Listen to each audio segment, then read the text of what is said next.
Assalamualaikum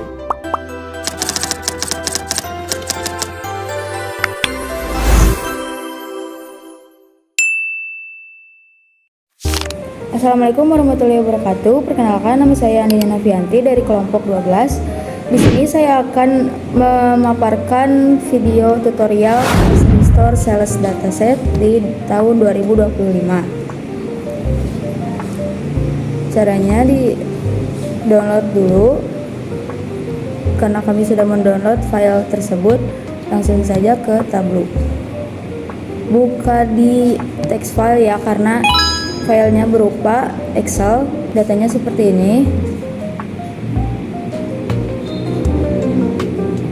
Ya, jadi seperti ini datanya. Langsung ke sheet 1. Yang sheet pertama, saya akan membuat data tentang etalase terlaris.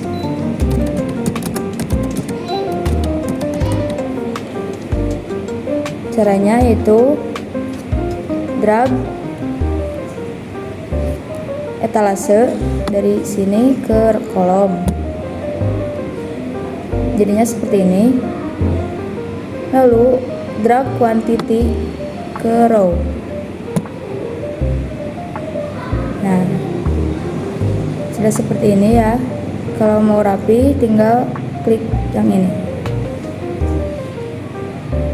Sheet 2 yang selanjutnya, saya akan membuat data, yaitu total penjualan per toko.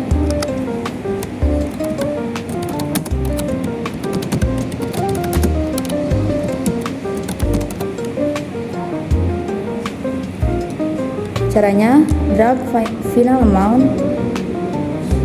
ke kolom.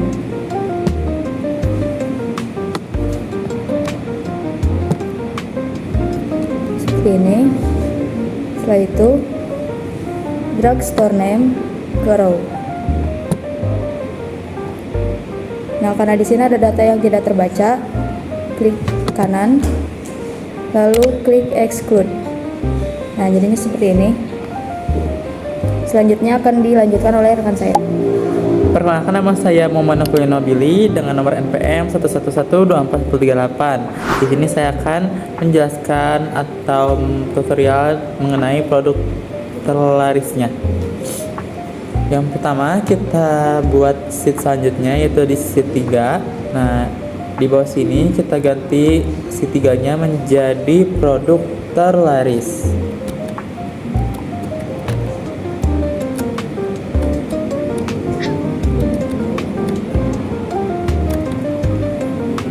Setelah itu kita masukkan produk name ke color yang ada di marks. Nah, setelah itu data yang akan saya masukkan selanjutnya yaitu quantity ke label.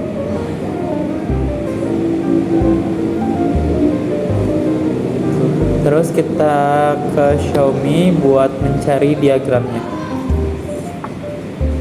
Nah, setelah ini, karena diagramnya ini masih kecil, kita perbesar. Di standar ini kita ganti ke interest view. Selanjutnya, karena di sini belum ada datanya belum terlihat ya. Nah, agar terlihat itu kita masukin aja si produk name-nya ke label. Nah, datanya sudah terlihat nama-namanya. Untuk melihat kuantitinya, kita masukin aja kuantitinya dari table ke label. Nah, ini untuk sheet 3 mengenai produk terlaris. Selanjutnya ke sheet yang keempat, itu mengenai tentang tren penjualan. Kita ubah dulu sheetnya ke tren penjualan.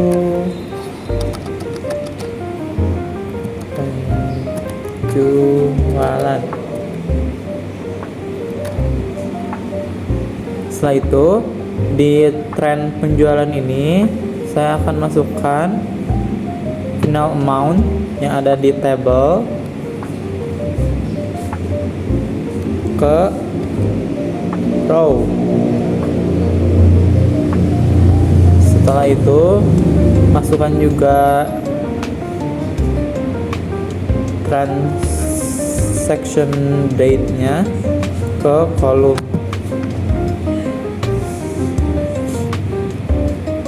Nah, setelah itu kita masukin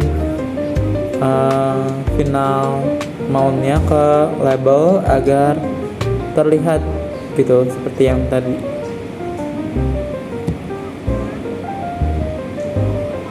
Nah, ini untuk sheet 4-nya mengenai tren penjualan. Baik, sebelumnya di sini saya akan membuat royalty points. Yang pertama, kita masuk ke sheetnya diganti nama jadi royalty points. Kita enter, lalu kita masukkan store name ke column.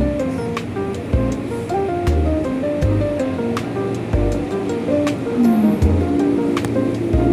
yang royalty points-nya kita drag ke rows diagram batang. Karena ada data yang nggak kebaca, kita klik kanan, ketik exclude. Jadi gini, kalau misalkan mau diubah jadi terurut si diagram batangnya, pencet ini aja. Setelah ini kita tambah sheet baru, ganti nama jadi persentase penjualan. Kita enter, udah itu kita pencet ISD dan drag ke color. Kita drag sum final ke kotak sini. Nah, kita cari submit, pencet yang diagram lingkaran.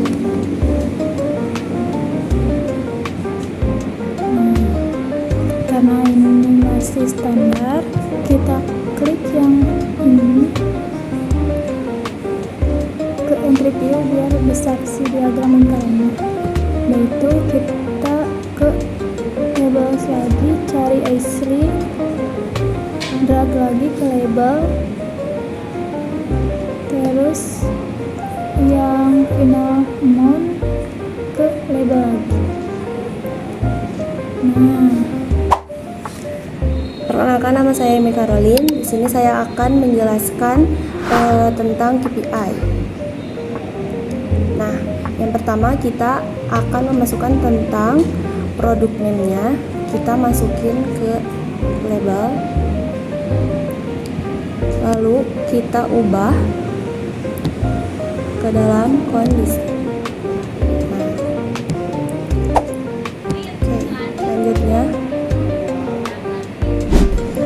selanjutnya kita akan membuat dari total store yang ada. Kita masukin lagi ke label, lalu kita ubah lagi biar ke konsisten. Nah, kalau udah semuanya selesai, karena data yang kita mau pakai ini hanya seperti ini, kita akan melanjutkan tentang dashboard. Selanjutnya, kita di sini akan masukin dashboard dari data-data yang ada.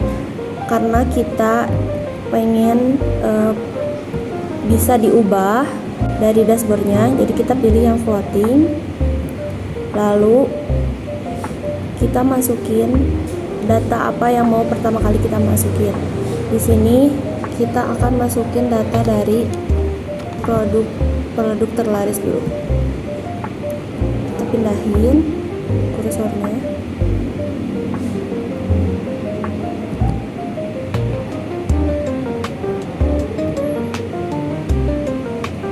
Nah, di sini kita ini hapus aja. Ini juga. Nah, kalau udah, kita masukin lagi yang lain.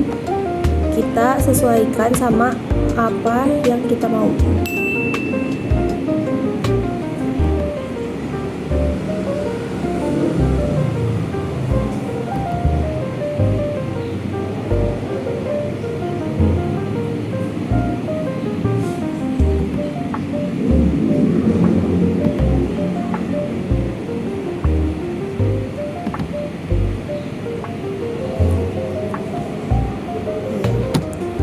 kita mau ubah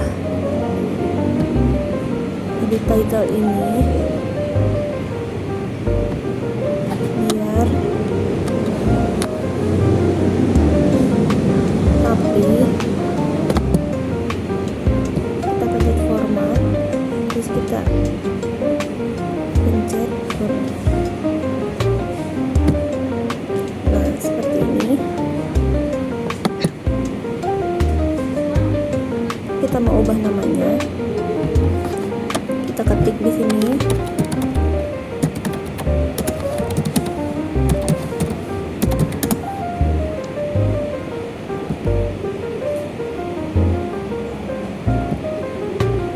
Kita ubah warnanya. Kalau kita mau ubah warna, kita bisa ubah di dalam sini warna yang sesuai kita mau, terus pencet OK.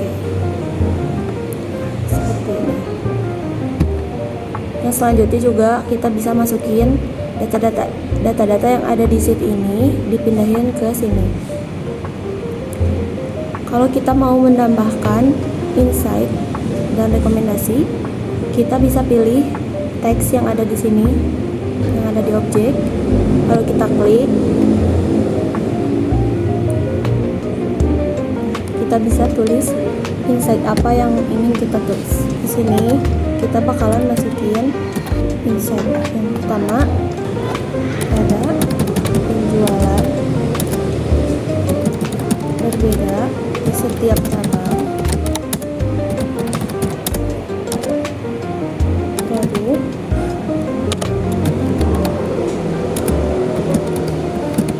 kebutuhan sehari-hari yang paling sering dibeli. Dan yang selanjutnya kita bisa masukin beberapa insight yang kita mau, dan tinggal kita klik OK. Nah, kita bisa sesuaikan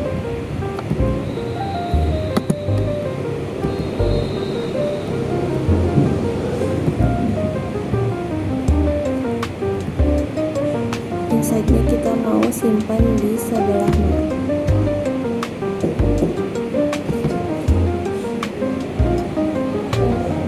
Setelah kita menyelesaikan semua sheet yang ada di sini, selanjutnya kita akan memperlihatkan dashboard yang telah kita buat.